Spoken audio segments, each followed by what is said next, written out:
What's going on? It's your boy Sermon at Sermon's Domain on Twitter. Bryson Tiller's sophomore album, True to Self, was supposed to come out on June 23rd. But instead, he decided to surprise us almost a month in advance and putting out the album on May 26th. I say, why wait if it's done? Tiller is going to get his #1 album regardless. His streaming numbers are going to be through the roof. 19 songs is just way too much for an album. And not just Tiller's album, but almost anybody's album. It's clear that the streaming era has sort of killed the concept of an album for some artists. Tiller and his label RCA seem more focused on having these high streaming numbers and having the most songs that they can possibly put on an album versus making an album that's really memorable. True to Self is indeed an album that lives up to its title, but that's a bad thing. What's the difference between this album and Trap Soul? In my opinion, there's very little growth. You can hear some of it in the songwriting, which I'll get to in a moment, but aside from that, it just feels like a longer version of Trap Soul. The production on the album often feels like it's spilling over from itself.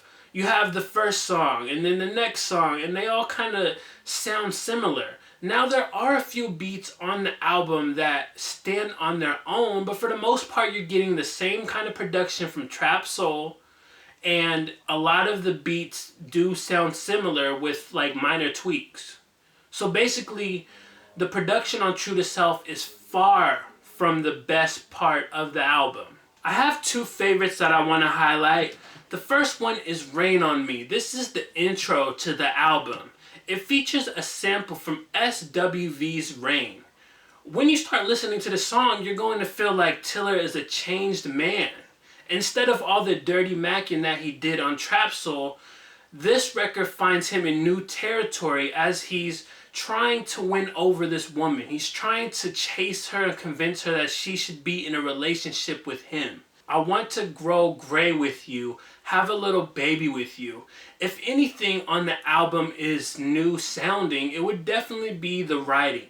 I'm not saying that Tiller departs from the dirty macking and all that stuff that he did on Trap Soul. No, you get all of that and then some. I think his penmanship has only gotten a little bit better. Unfortunately, like I mentioned earlier, it's just hiding behind this production that just doesn't bring it out. It doesn't give it this alive factor.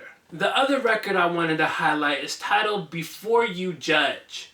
Across 19 songs, Tiller raps a lot more than I would have expected. I feel like you could have seen this coming a mile away once you start to hear the check yourself sample at the beginning of this song. Hearing him talk about being back and people coming for his spot sounds a lot like a song that you would have put at the beginning of the album. Maybe not the intro, but at least track 2 or 3, not track 17. It just feels like after listening to 16 other songs, it's okay, this is kind of placed weird. You're talking about being back. We know you're back. We've been listening for 16 songs. I do feel like this one would have flared better if it was put towards the beginning of the track listing. Nonetheless, I love this aggressive side of Tiller. When he raps, he tends to say things that he wouldn't say if he was going on the R&B side of things. For instance, he goes in on his former manager who he had a falling out with. He tried to sue him. He said he owed him a lot of stuff. But Tiller on this song is yeah, you said I changed. The money changed me. No, the money saved me. And just all the stuff that was going on. And you can hear it in his voice that he's very passionate about being mad. And that's something that you can't convey if he was to do this in an R&B fashion. I have but one honorable mention, and that is Something Tells Me. I think the first song that comes to mind when I think of True to Self, at least currently, is Something Tells Me. It does help that it was released as a single prior to the album's release, but I also feel like it's one of the more melodic songs on the album. It's one where I'm just walking around the house and it's, coming to my mind. I'm starting to sing it. And that was why I had to definitely include it as an honorable mention. The only reason why it's not a favorite is simply because I felt like the other two songs were more interesting to talk about. My least favorite section is kind of going in a different direction because there wasn't one song on the album where I felt like it needed to be singled out. As I mentioned earlier, there was some criticism that I had about the album, and I still feel that way. It's all valid. This doesn't make Bryson Tiller a bad artist by any means, though.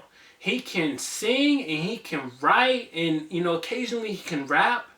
But I just feel like there's something that's holding him back. There's something that's missing from allowing him to be this more compelling artist. I think it could be as simple as getting some production that is just different sounding, out of his comfort zone. Because if you're an R&B singer, you can have a wide range of things. And now, if you're a Bryson Tiller, like a huge Bryson Tiller fan, you might disagree. You might love the production.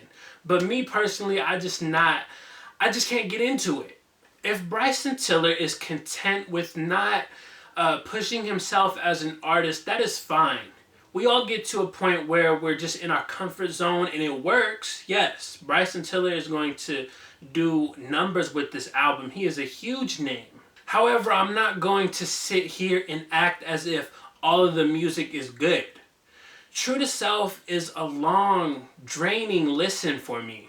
I can see and appreciate Tiller's appeal, but it just doesn't reach me that far.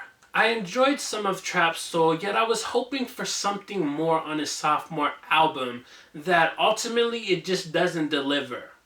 So those are my thoughts on Bryson Tiller's sophomore album, True to Self. After you listen to the album, let me know what you think about it in the comment section below. If you're a big Bryson Tiller fan, I definitely want to hear from you. What do you like about Tiller? Because I'm always about learning, what fans see in an artist versus what I see. And as you can tell from this review, I wasn't too big on it, but I'm always open to hear other people's opinions. I enjoy it, actually. I love reading the comments. So talk to me there. Then like the video, subscribe to the channel if you're not already, share the video. Follow me on Twitter @SermonsDomain. And as always, thank you for your time. I appreciate you for watching. And until next time, peace.